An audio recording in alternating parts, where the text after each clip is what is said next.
Hey guys, welcome back to the channel. I know it's been such a long time since the last video. My apologies again. It's hard to stay motivated when it's like 80 people that watch the videos, so guys, please like, comment and share because that helps a lot with my wanting to do this. But I haven't stopped on the car. The car's been, it's had a lot done to it since the last video. It now has dual calipers, which is nice. Ethan borrowed my ride bridge seat, but it's now back in there. I've got the harnesses all in there. Hydro and everything's mounted properly. I've just got to get some special lines for the adapters, so that'll all work. I've changed everything to switches here. So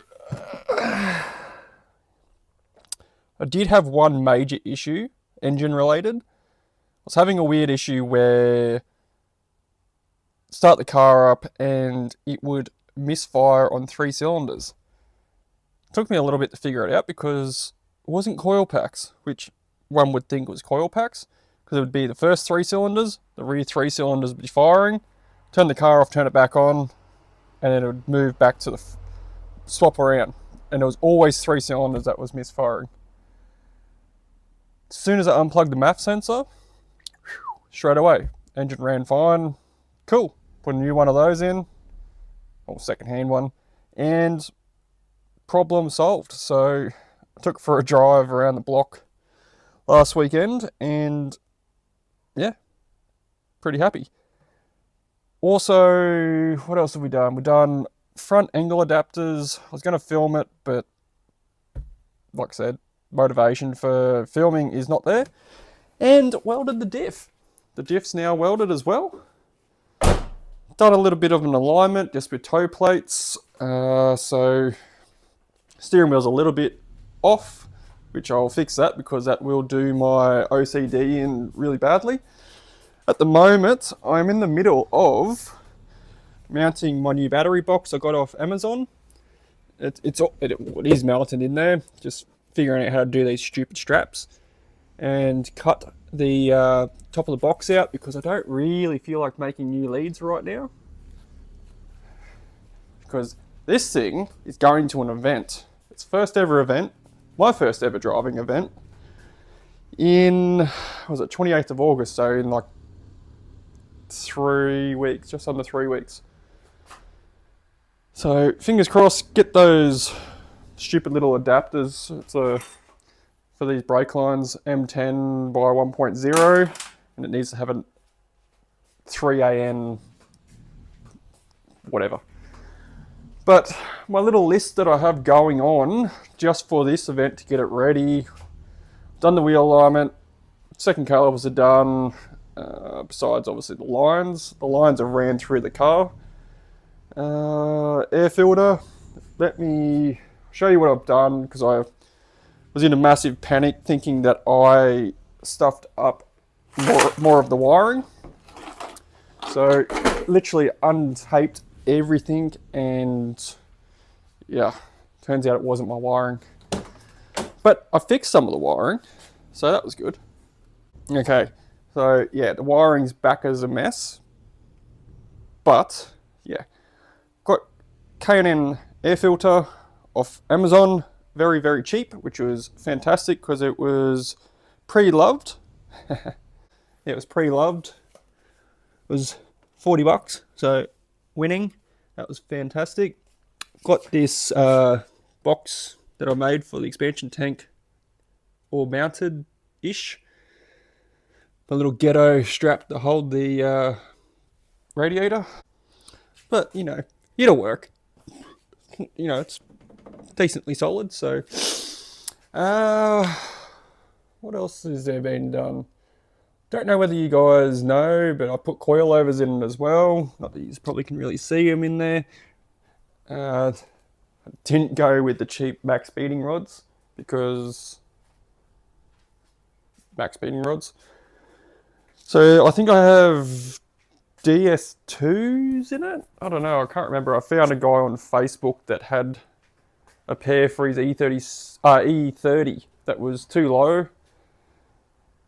He figured it out and put the rear spring adjusters in it, which he didn't provide. I ended up getting some of those from America, which also, again, did not fit. So thank God we have a lathe at work.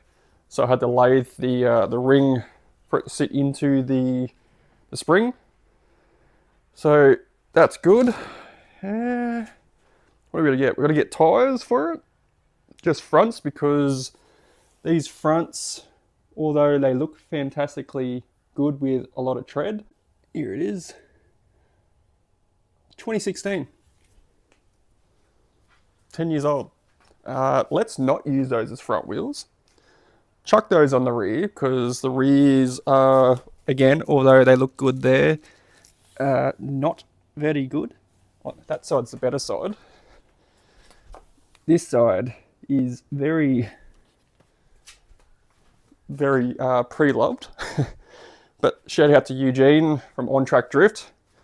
He hooked me up with those dead ones off the back of the 34 Skylines that he uses for Learn to Drift days. So, because brought these wheels off Facebook Marketplace, and they only came with those front wheels or front tyres, and the rears were just rims. So yeah, that's good. What else have I sorted out? Sorted out my blinker issue, sorted out my lights. I need to get a certain switch, because typical E36, they twist all the way around and break. Especially when my son Ryan gets in there. He likes to play with everything, and it's now, does a full 360, and you got to get it in its right little spot, otherwise the parkers stay on, or it's a situation.